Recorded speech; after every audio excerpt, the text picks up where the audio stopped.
रात के शायद 2 बजे थे। मैं शहर की भीड़-भाड़ से दूर एक बिल्कुल सुनसान हाईवे पर था। घने जंगल के बीच से गुजरती हुई वो काली सड़क और दूर-दूर तक आप यकीन नहीं करेंगे, सिर्फ मेरी गाड़ी की हेडलाइट्स की रोशनी थी। तभी खट, खट मेरी कार का इंजन 2-3 बार हिचकी लेकर बंद हो गया। चारों तरफ घना स्याह अंधेरा और झिंगुरों की वो कान फाड़ती आवाज, उसके सिवा कुछ नहीं था। मैंने मदद के लिए चारों तरफ नजर दौड़ाई, कोई नहीं। तभी मुझे दूर से कोई आता हुआ दिखा, एक परछाई जो बहुत धीरे धीरे मेरी ही तरफ बढ़ रही थी।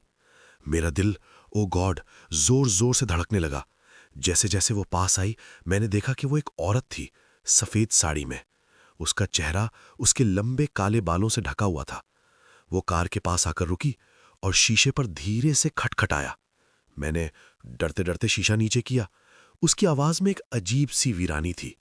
उसने कहा, आगे आगे रामपुर गांव तक छोड़ देंगे? अब अकेली औरत को इस सुनसान रात में ऐसे छोड़ना मुझे ठीक नहीं लगा। मैंने हिम्मत करके पीछे का दरवाजा खोल दिया। वो चुपचाप आकर बैठ गई। मैंने गाड़ी फिर से स्टार्ट करने की कोशिश की और हैरानी की बात यह थी कि गाड़ी एक ही बार में स्टार्ट हो गई। मैंने सफर के दौरान उससे कुछ पूछने की कोशिश की, पर वो एक शब्द नहीं बोली, बस चुपचाप सीधी देखती रही।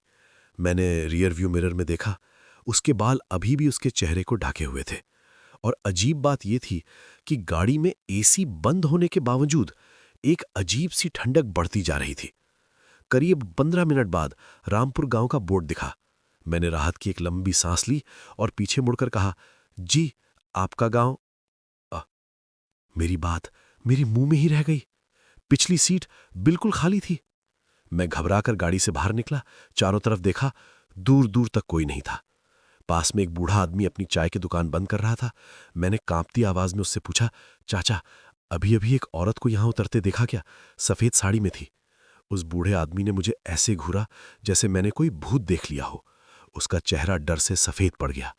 वो बोला, बेटा, साल भर पहले ठीक इसी जगह पर एक भयानक एक्सीडेंट हुआ था। एक औरत मर गई थी। उसका धड़ तो मिल गया था, पर उसका सिर आज तक किसी को नहीं मिला। मेरे पैरों के नीचे से जमीन खिसक गई। मैं भागकर अपनी गाड़ी में बैठा और दरवाजा लॉक कर दिया। मैंने जल्दी से गाड़ी स्टार्ट की और जैसे ही मैंने भागने के लिए रियर व्यू मिरर को एडजस्ट किया, वो औरत पिछली सीट पर ही बैठी थी और धीरे से मेरे कान में फुसफुसाई, क्या तुम मेरा सिर ढूंढने में मेरी मदद करोगे?